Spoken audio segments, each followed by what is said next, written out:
pitié. Ô Christ, prends pitié.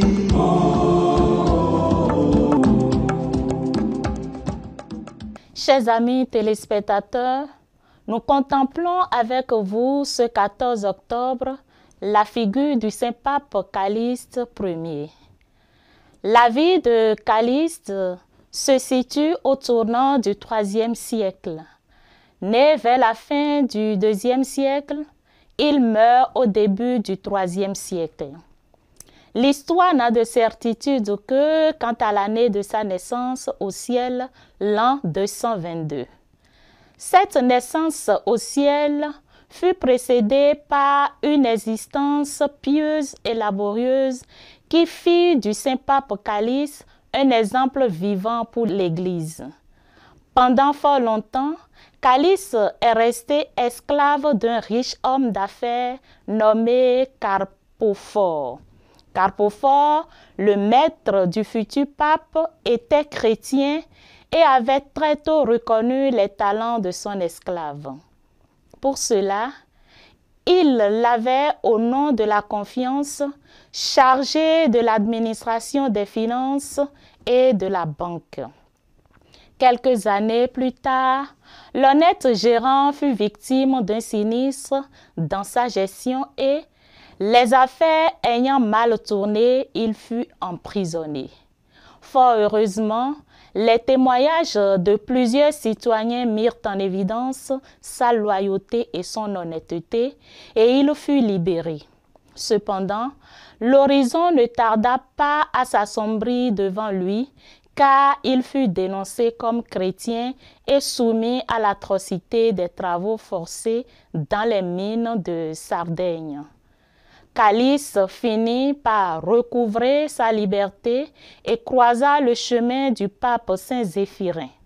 Celui-ci ne mit pas longtemps à reconnaître ses talents et se l'associa.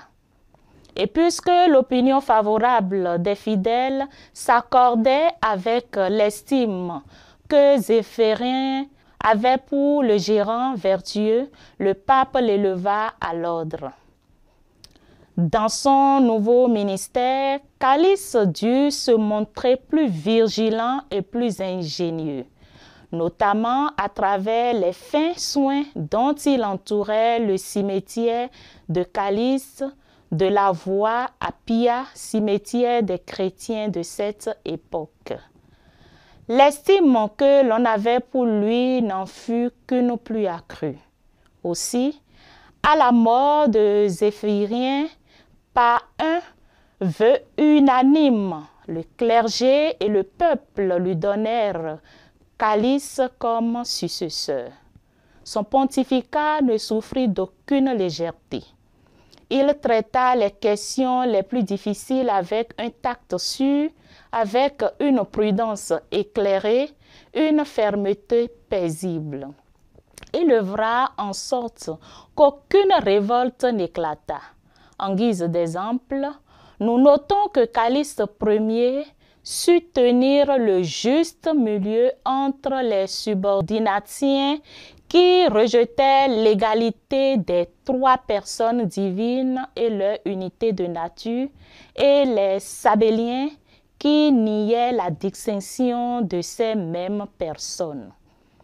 D'autre part, la liberté des mariages fut réaffirmée et l'autorisation fut donnée pour que les nobles puissent épouser les pauvres.